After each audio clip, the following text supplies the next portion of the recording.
बिस्मिल्लाहिर्रहमानिर्रहीम, अस्सलाम वालेकुम। मैं फैज़ान रिज़वी और आप मेरे यूट्यूब चैनल देख रहे हैं। आज मंगल 27 फरवरी 2024 और हम बात कर रहे हैं रूस और यूक्रेन के दरमियान जारी जंग के 2 साल मुकम्मल होने के बाद लग ऐसा रहा था कि यूरोप थक जाएगा, बातचीत की टेबल पर बैठ जाएगा। जिस तरह की हालत है यूरोप की और अमेरिका के अंदर, जिस तरह के इख्तलाफात हैं रिपब्लिकन्स और डेमोक्रेट्स के दरमियान, तो लग ऐसा रहा था कि ये बातचीत की टेबल पर बैठ जाएंगे और रशिया की कंडीशंस पर व्लादिमीर पुतिन बहुत ज़्यादा कॉन्फिडेंट नज़र आए।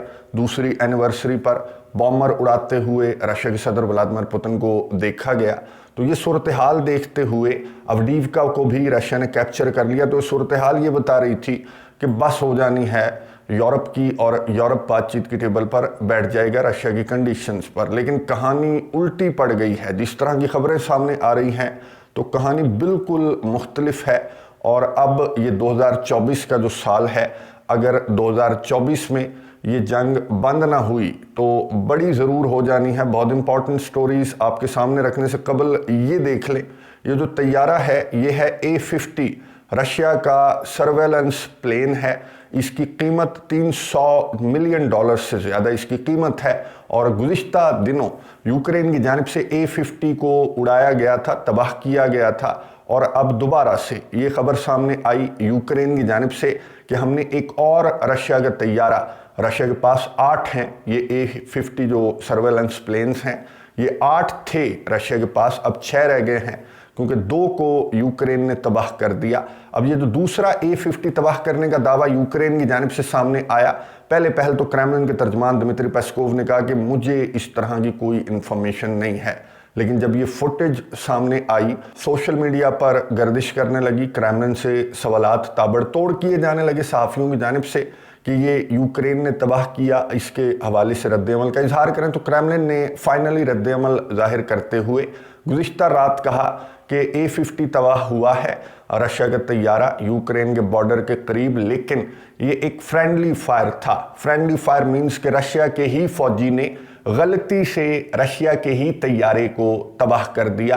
तो ये खैर पॉसिबल तो नहीं है क्योंकि 8 A-50 तैयारे हैं, लंबा चौड़ा ये तैयारा है और इसे फ्रेंडली फायर के नतीजे में तबाह किया जाना, ये डाउटफुल सी स्टेटमेंट क्रेमलिन की जानिब से सामने आई। और ये क्लियर है कि यूक्रेन की जानिब से ही इस तैयारे को तबाह किया गया। अब सवाल ये पैदा होता है कि यूक्रेन की परफॉर्मेंस जो है इतना ज़्यादा डैमेज होने के बाद, खाली है बिल्कुल यूक्रेन, और इन दिनों बहुत ज़्यादा शिकस्त का सामना भी यूक्रेन को करना पड़ रहा है। तो इस शिकस्त की सिचुएशन में इतनी पतली हालत में इतनी बड़ी बड़ी कार्रवाइयाँ यूक्रेन की जानिब से कैसे की जा रही हैं, तो ये बताया न्यूयॉर्क टाइम्स ने। न्यूयॉर्क टाइम्स की एक बहुत इंपॉर्टेंट रिपोर्ट सामने आई और उसमें न्यूयॉर्क टाइम्स ने बताया कि यूक्रेन के अंदर रशिया के बॉर्डर के करीब CIA की 12 बेसिस हैं, 2 नहीं 12 इंटेलिजेंस बेसिस हैं CIA की। और आज से नहीं है बल्कि 2014 में क्राइमिया का मामला हुआ था, विक्टर यानुकोविच जिसको यूक्रेन ने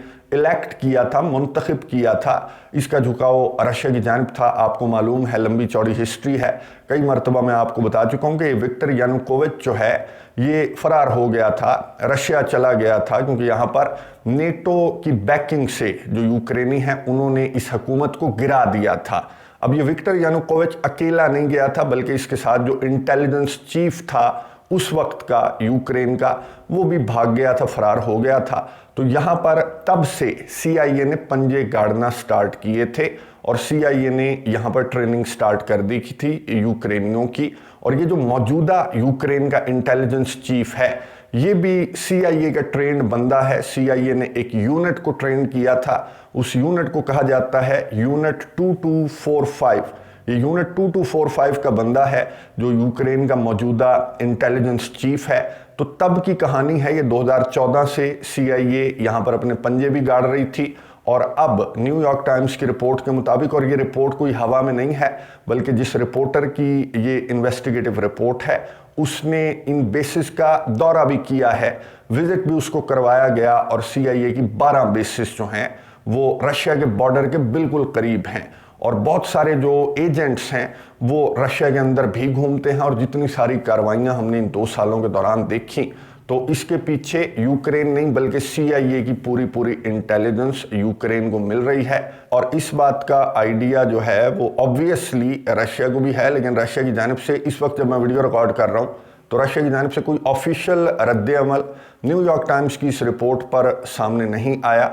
अब ज़ेलेंस्की की जानिब से जो बयान सामने आया, यूक्रेन के सदर व्लादिमीर ज़ेलेंस्की ने, मैं आपको बता दूं कि एक प्रेस कॉन्फ्रेंस की 3 घंटों से ज़्यादा तवील ये प्रेस कॉन्फ्रेंस थी और जंग के 2 साल मुकम्मल होने के बाद 25 फरवरी को प्रेस कॉन्फ्रेंस यूक्रेन के सदर की जानिब से की गई। और इस प्रेस कॉन्फ्रेंस के दौरान यूक्रेन के सदर ने ये एडमिट किया कि रशिया की जो इंटेलिजेंस है वो इतनी पावरफुल है कि हमारा जो काउंटर ऑफेंसिव फेल हुआ तो रशिया की इंटेलिजेंस की वजह से फेल हुआ, क्योंकि रशिया को हमारे काउंटर ऑफेंसिव का ऑलरेडी इंफॉर्मेशन रशिया तक पहुंच चुकी थी।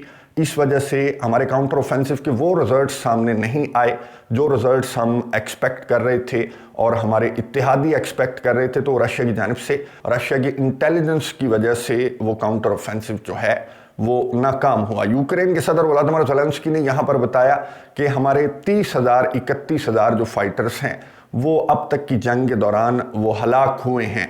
अब ये जो फिगर है, अब ये बताया जाता है इनकी जानिब से कि रशिया के 4 लाख के करीब ये कहते हैं कि हमने फौजी मार दिए। और जब सहाफ़ी ने पूछा कि आपके कितने मरे हैं इस जंग के दौरान, तो यूक्रेन के सदर ने कहा कि मेरे 31,000 फौजी। तो बहुत बहुत कम फिगर, वहाँ पर बढ़ा चढ़ा कर और यहाँ पर बहुत ज़्यादा घटा कर यूक्रेन के सदर ने ये फिगर जो है वो पेश किया।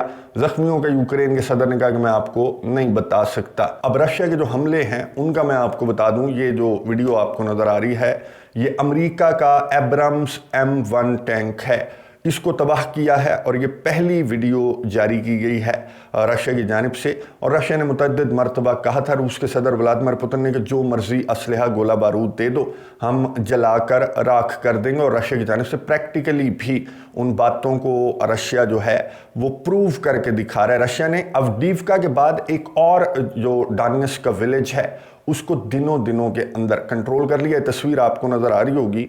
और इस विलेज को कंट्रोल करने के बाद रशिया की फोर्सेस का जो मोराल है वो और ज़्यादा हाई हो गया है। और यूक्रेन की फोर्सेस के मोराल पर बहुत सारे सवालात इसलिए खड़े हो गए हैं क्योंकि जो पुराने आर्मी चीफ थे ज़ुलूज़नी, कहीं ना कहीं ये कहा जा रहा है कि दिनों के अंदर रशिया ने इन 2 सालों के दौरान इतनी तेज़ी से कोई विलेज, कोई टाउन रशिया ने कैप्चर नहीं किया। तो ये भी बातें की जा रही हैं कि शायद ज़ुलूज़नी के जाने की वजह से और नए आर्मी चीफ के आने की वजह से यूक्रेन की फोर्सेस का जो मोराल है वो बहुत ज़्यादा डाउन हो चुका है। और दूसरी वजह ये भी है कि इमदाद नहीं मिल रही यूरोप की जानिब से और स्पेशली अमेरिका की जानिब से। रिपब्लिकन्स और डेमोक्रेट्स के दरमियान जो इख्तलाफात हैं वो सदारती इंतखाबात सामने आने पर बहुत ज़्यादा बढ़ गए हैं। अब सदारती इंतखाबात सर पर हैं, नवंबर में अमेरिका के सदारती इंतखाबात हैं। तो ये वजह भी बताई जा रही है कि असलहे गोले बारूद की जो शॉर्टेज है वो भी वजह है कि इतनी तेज़ी से रशिया ने एक और विलेज को कंट्रोल कर लिया। और यूक्रेन के सदर व्लादिमीर ज़ेलेंस्की ने अपनी इस प्रेस कॉन्फ्रेंस के दौरान, यही क्रैक्स था उनकी प्रेस कॉन्फ्रेंस का, एंड में उन्होंने यही कहा कि मदद, इमदाद, असलहा, गोला बारूद जो है वो as soon as possible Ukraine के सदर ने कहा कि हमें मिलनी चाहिए ताकि हम रशिया को जवाब दे सकें। और अभी भी यूक्रेन की जानिब से यूक्रेन के सदर ने कहा कि जवाब दिया जा रहा है। यूके की जानिब से मदद इमदाद का ऐलान किया गया। स्वीडन ने भी यूक्रेन के लिए मदद इमदाद का ऐलान किया। स्वीडन के हवाले से मैं आपको बता दूं कि स्वीडन नेटो का मेंबर बन चुका है।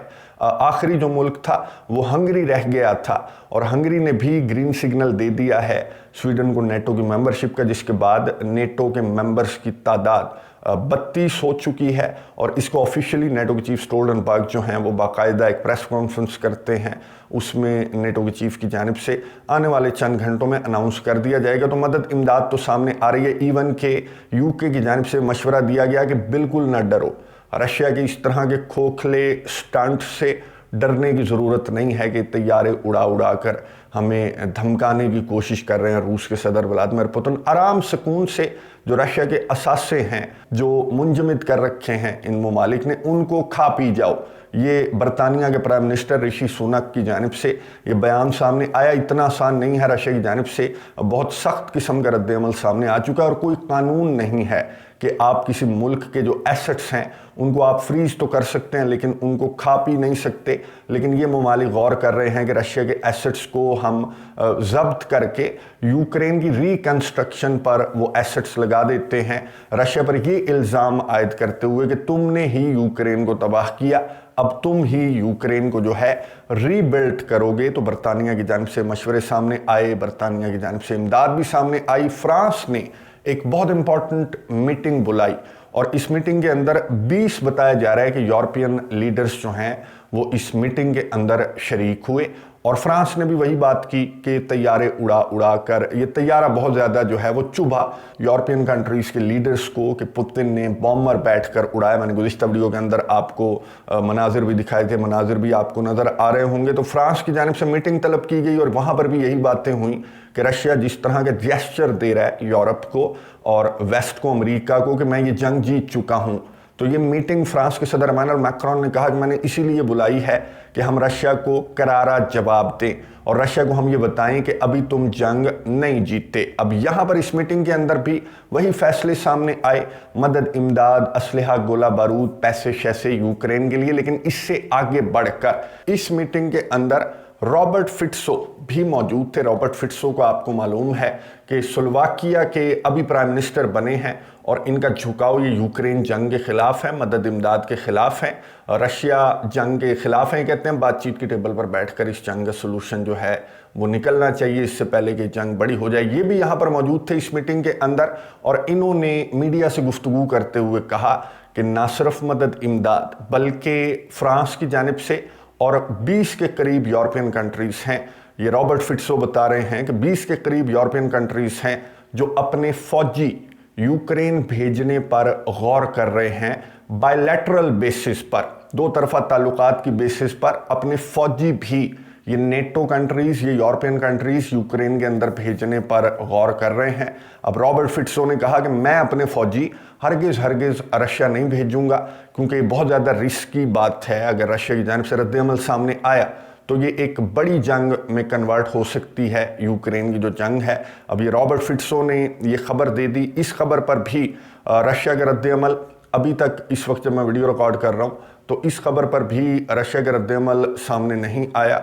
रशिया की जानिब से मुतअद्दिद मरतबा ये कहा जा चुका है कि नेटो के बूट अगर यूक्रेन के अंदर हमें महसूस हुए तो हम बड़ी जंग में कन्वर्ट हो सकती है यूक्रेन की जंग। इस तरह की बातें जो फॉर्मर रशिया के प्रेसिडेंट हैं दिमित्री मेदवेदेव, उनकी जानिब से मुतअद्दिद इस तरह की स्टेटमेंट सामने आ चुकी हैं। अब रशिया का क्या रद्द-ए-अमल होगा इस स्टेटमेंट के बाद जो रॉबर्ट फिट्सो की जानिब से स्टेटमेंट सामने आई है, और अगर यूरोपियन कंट्रीज़ ऐसा सोच रहे हैं, इसके अलावा तो यूरोपियन कंट्रीज़ के पास कोई ऑप्शन एक तो नहीं है कि यूक्रेन इस जंग में जीत सके, ये आखिरी ऑप्शन है।